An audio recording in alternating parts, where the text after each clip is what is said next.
अस्सलाम वालेकुम friends, welcome back to top smarties. Drama serial Dastak. Saif ने जो शानी को मोबाइल दे दिया तो फिर रोज बरोज उससे बात करता है, उसका ब्रेन वॉश कर रहा है कि वो जब भी अदालत में पेश होगा जज अंकल से यही कहेगा। उस घर में सब उस पर बहुत जुल्म करते हैं, उसके डैडी उसको बहुत मारपीट करते हैं और वो उनके साथ नहीं रहना चाहता। अब यहाँ पर छोटा सा दिमाग, कच्चा सा जहन, वो भला क्या कुछ अब्सॉर्ब करेगा। एक तरफ तो बाप उसको भड़का रहा है तो दूसरी तरफ मोइज उसे ढेरों मोहब्बत दे रहा है, उसके साथ टाइम स्पेंड करता है, उसे बहुत प्यार करता है कि छोटा सा जहन कुछ समझ नहीं पा रहा कि क्या करे, किस तरफ चले।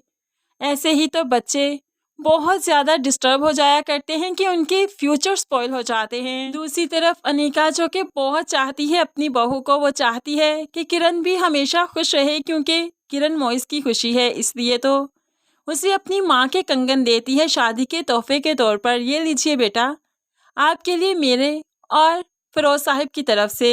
किरण तो कंगन पहनकर बहुत खुश हो जाती है, जबकि फिज़ा नहीं चाहती थी कि इसको ये कंगन दिए जाएं क्योंकि फिज़ा फिरोज साहिब की बातों में आ चुकी है। और फिर उसने एक रोज़ जब शानी को फ़ोन पर बात करते हुए सुन लिया तो जल्दी से कमरे में आ गई। किससे बात कर रहे हैं, किसका फ़ोन है आपके पास?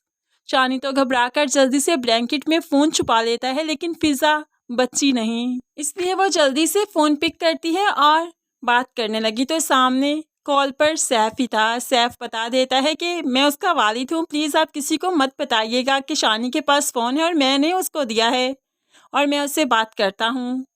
ऐसे में फिज़ा कहने लगी, मैं कैसे मान जाऊँ कि आप बहुत सिंसियर हैं इसके साथ, क्या पता आप इसे स्पॉइल कर रहे हैं।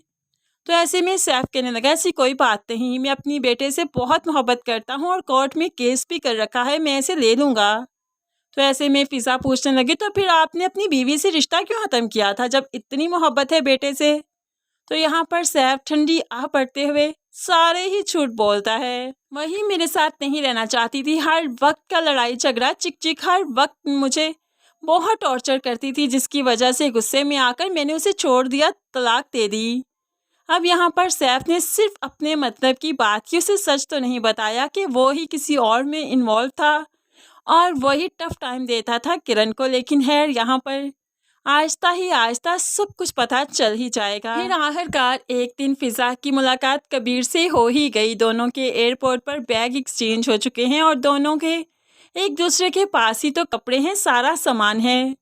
ऐसे में दोनों एक दिन लाइब्रेरी में मिले तो फिर एक दूसरे से बातचीत होती रही और आखिरकार दोनों ने सामान भी एक्सचेंज कर ही लिया। और यहाँ पर फिज़ा फिर बताने लगी कि मैं अपने भांजे की शादी पर आई थी और सारी कहानी बताती है कि किस तरह से 5 साल के बाद किरण ने अपने शौहर से डिवोर्स ली और अब जाकर मोहित से शादी की। अभी तक तो कबीर मामू को नहीं मालूम कि वो किरण के बारे में ही बात कर रही है, लेकिन फिज़ा काफ़ी बैड वर्ड्स में किरण के बारे में बात कर रही थी। ऐसे में आहिस्ता ही आहिस्ता कबीर मामू को मालूम तो पड़ ही जाएगा और फिर इन दोनों की अच्छी दोस्ती भी हो जाएगी और फिर कबीर मामू ही किरण का सच फिज़ा को बताएंगे। तब जाकर फिज़ा की बदगुमानियाँ ख़त्म होंगी और वो किरण का साथ ही देगी।